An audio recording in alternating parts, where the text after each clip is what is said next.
9-year-old architect Rex Heurmann has been arrested in 2023 as being the key suspect. I think that it's important that we try to go back to understand everything that went into the Gilgo beach serial killings in order to appreciate the extent of how far this case goes back and the depth of the crimes committed by whoever the perpetrator actually was.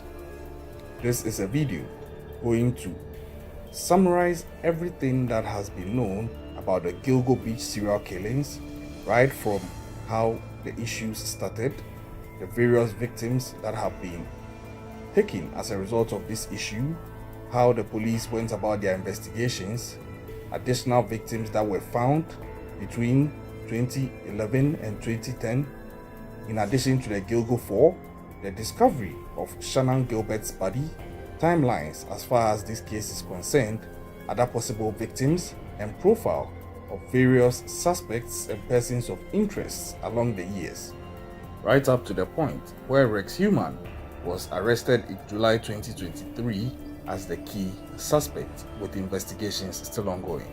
So I'm going to chronicle everything, and then further videos are going to come out breaking the subsequent things that have unraveled leading to Rex Heurmann's arrest and the issues that have come up thereafter. Now, the Gilgo Beach serial killings were a series of killings between 1996 and 2011 in which the remains of up to 18 people were found in Gilgo Beach, located on the south shore of Long Island, New York, in the United States of America. Most of the known victims were sex workers who advertised on Craigslist. The perpetrator, in this case, was eventually given the nickname the Long Island Serial Killer, which over time people came to abbreviate as LISK, L-I-S-K. This case garnered so much popularity because it traveled over years, and in as much as suspects were eventually mentioned, none of them could actually stick. Now, the victims' remains were found over a period of months in 2010 and 2011, and it became a very disturbing situation for residents of the Long Island area. And these victims' remains were found after the disappearance of a lady called Shannon Gilbert, which resulted in a police search of the area along the Ocean Parkway near the remote beach towns of Gilgo and Oak Beach in Suffolk County. Please take key notice of these names as they are very critical in the understanding of how things will unfold from this point. So when these remains were found, the remains of the 4 victims designated the Gilgo 4 were found within a quarter of a mile of each other near Gilgo Beach in December of 2010. At a point, the case seemed like something that the police will have to battle with over a long period of time because nothing was adding up from the onset. Because the first discovery of human remains was made by the side of Ocean Parkway in Oak Beach on December 11th of 2010, but then the investigation was prompted by the search of Shannon Gilbert, the 24-year-old woman who had disappeared in that area. The officer made a new attempt at a search on December 11, 2010, staying close to the shoulder of that parkway, and he based his choice of search area on FBI data indicating that dumped bodies are frequently found close to roadways. So you could see that this officer by name Malia was really cunning. This is somebody who doesn't just go out to do his work, but he has a method to his madness. And using this FBI profile, he was able to direct his search to be most effective, which led to this finding. Now, despite the thick vegetation and a light layer of snow, Malia's cadaver alerted to a scent which the pair tracked to a skeleton in a disintegrating burlap bag. The remains were later identified as a young woman by name Melissa Bethlehem. Police discovered 3 additional bodies after this while searching the scene for further evidence. The bodies of the 4 victims, namely Maureen Brainard, Melissa Bethlehem, Megan Waterman, and Amber Costello, were found approximately 500 feet from each other. Fast forward, in March of 2011, partial remains of Jessica Taylor were found along Ocean Parkway. 8 years earlier, in 2003, other parts of Taylor's remains had been found in Manorville, a town in Suffolk County.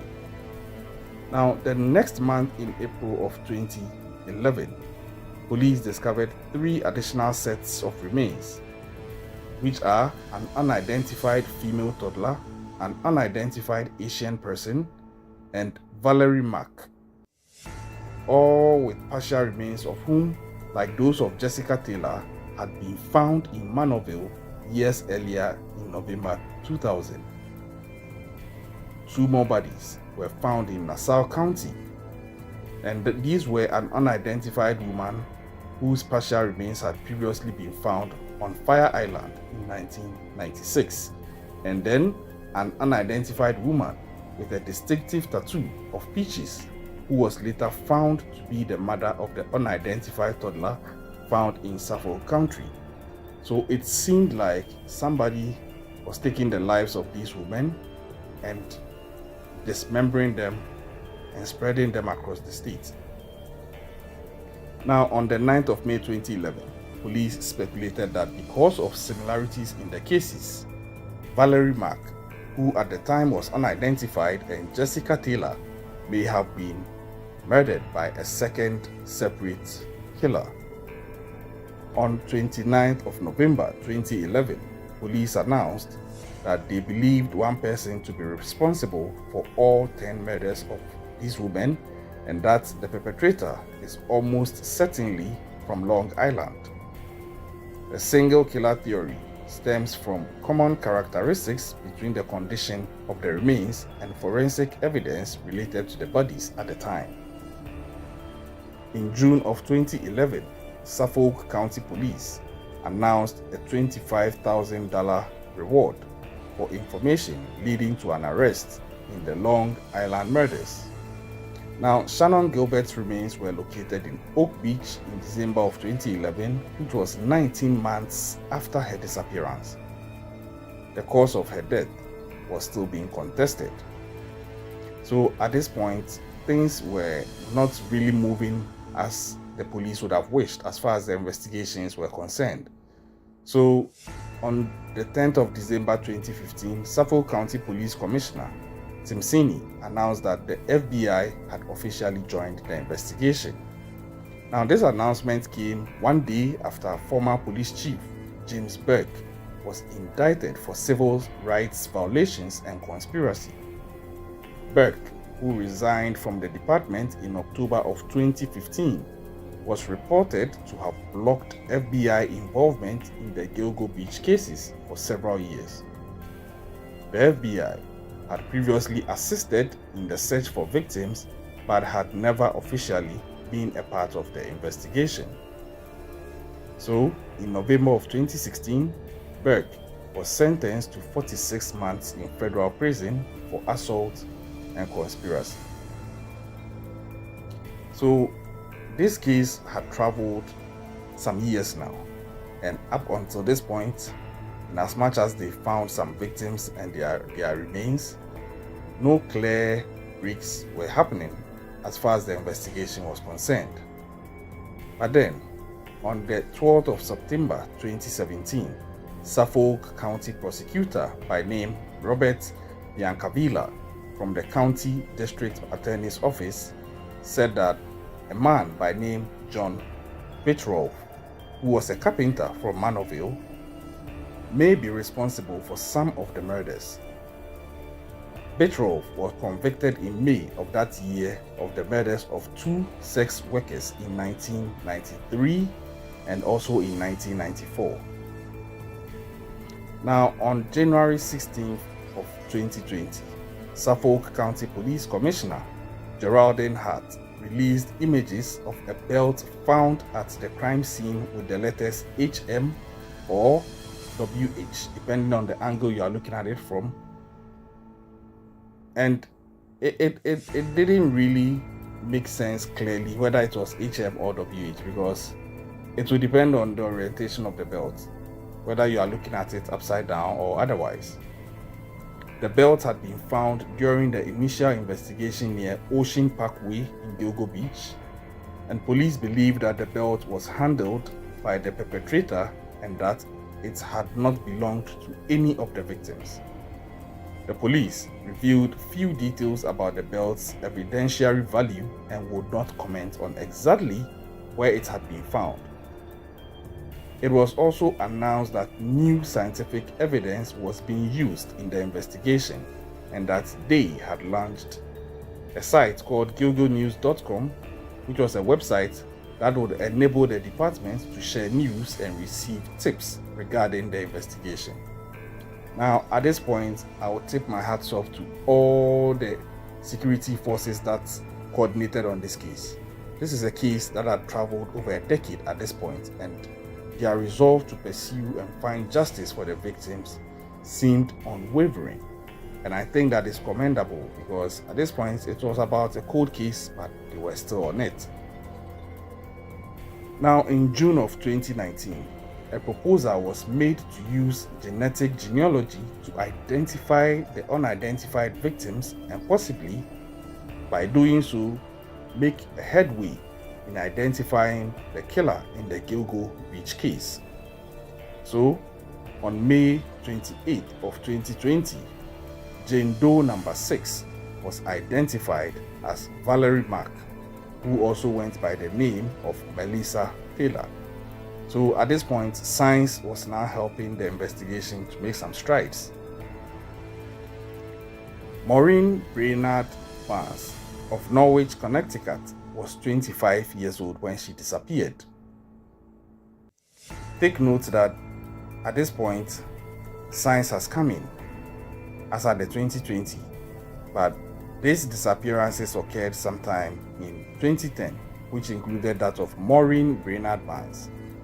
Now, when she disappeared, she was last seen heading somewhere, and that was the last that anybody saw of her.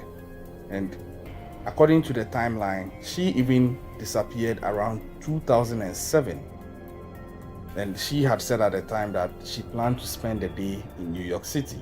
But then, like I said, she was never seen again. Brainerd Barnes was a mother of 2 and worked as a paid escort via Craigslist to pay the mortgage of her house. She had been out of the sex industry for 7 months, but she returned to the work in order to pay her bills after receiving an eviction notice. Unfortunately, her body will be found in December of 2010. Now, shortly after her disappearance, a friend of Brainerd Barnes by name Sarah Kans received a phone call from a man on an unfamiliar number. The man claimed that he had just seen Brainerd Barnes and that she was alive and staying at a whorehouse in Queens. He refused to identify himself and could not tell Kans the location of the house. He, however, told Kans he would call back and give her the address, but he never called again. Kans said that the man had no discernible New York or Boston accent. So at the time of Brainerd's disappearance, she was working at a Super 8 motel in Manhattan.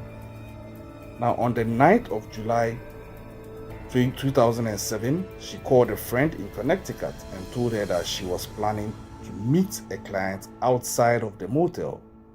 And like many of the victims, Brainerd Barnes was very petite or smallish. She was just about 4 feet 11 tall and weighed just about 105 pounds. She was found strangled later. Rest in peace to her. So she is the first of the Gilgo 4. The second of the Gilgo 4 is Melissa Barthelemy. Bartlemy, who was just 24 years old, of Erie County, New York, went missing on the 12th of July 2009.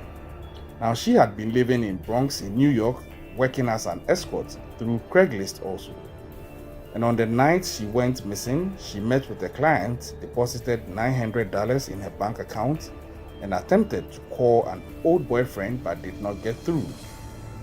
Beginning 1 week later and lasting for 5 weeks, her teenage sister, Amanda, received a series of vulgar, mocking and insulting calls from a man who may have been the killer using Melissa Bartlemy's cell phone. The killer, or the suspected killer in this case, asked if Amanda was a whore like her sister. The calls became increasingly disturbing and eventually culminated in the caller telling Amanda that her sister had passed and that he was going to watch her rot. Now, I don't understand what would make somebody do this. Granted, he is actually the killer. Why do you go taunting the relatives of the person whose life you've just taken? I think this is sick beyond reproach. I think that